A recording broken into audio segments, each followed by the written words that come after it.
We're doing a presentation on the Cola Wars Continued, or Group 5. In the carbonated soft drink space, CSD, the profitability is very high because cost of machinery is fairly low, especially for concentrates. Most of the costs that the business experiences are due to advertising or promotion. You can find CSDs everywhere in your grocery store, gas stations, etc. Because of their low cost to create, it is highly profitable to these businesses with a 30% retailer gross margin and 70% brand margin. Five forces model are exemplified really well when it comes to Coke and Pepsi. First of all, the threat of entry is extremely low because Coke and Pepsi basically dominate the entire carbonated soda drink industry. There are competitors like Dr. Pepper, Schweppes, but they continue to acquire other growing industries. Their buyer power, customers are fickle. They can easily be swayed on price if there's another promotion. However, buyers do prefer their taste, which Coke has continuously prided themselves on in their ingredient mix.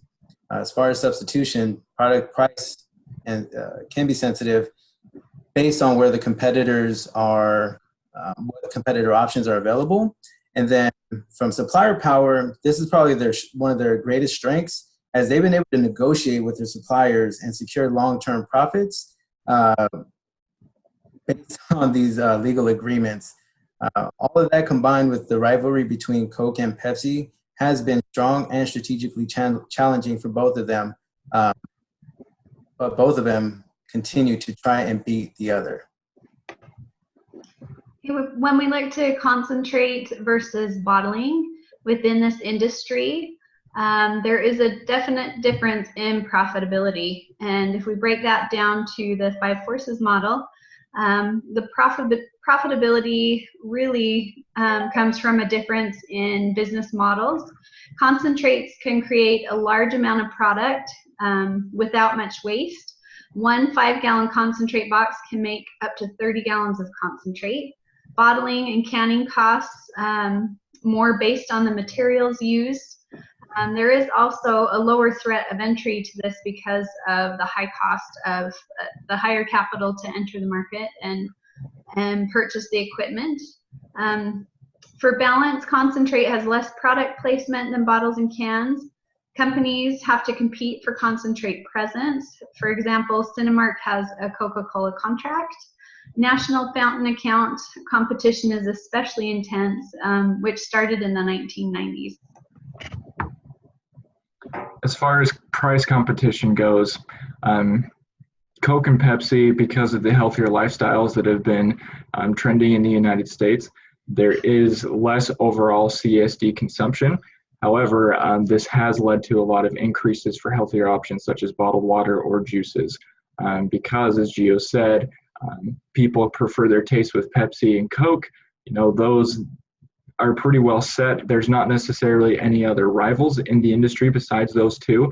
However, the different habits between, if there's a lower price for bottled water or juice or another healthier alternative, that would affect the price of and kind of profits of Coke and Pepsi. So if there's a lower bottled water price for Pepsi, people will prefer that one over Coke because there are not those established products. So the industry is both Coke and Pepsi have a huge majority of the market, with other minor players like Dr. Pepper and others. So they're definitely in control, but it is shifting. There's definitely a trend towards healthier drinks, less sugar, and not necessarily carbonated. So it's one of the things that they've been factoring into it, and if they want to continue to be profitable, they have to focus on it. Next. So they've done a pretty good job so far of anticipating consumer needs and being hyper-focused on it, and that's what they continue to need to do. They need to innovate as well as have a high marketing campaign. The Freestyle machines is a great example of what they're doing to meet consumer taste, allowing them to customize their drinks however they want. Also, the fact that they're going out and purchasing bottlers, it gives them more flexibility to adapt the drinks, the formulas, and they can move into water and tea and other beverages that aren't carbonated.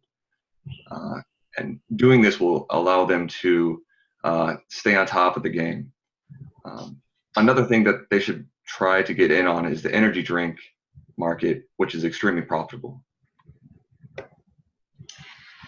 In summary, with consumer behavior shifting to a healthier focus, CSDs need to find a way to deliver value and stay relative to their customers and in the market.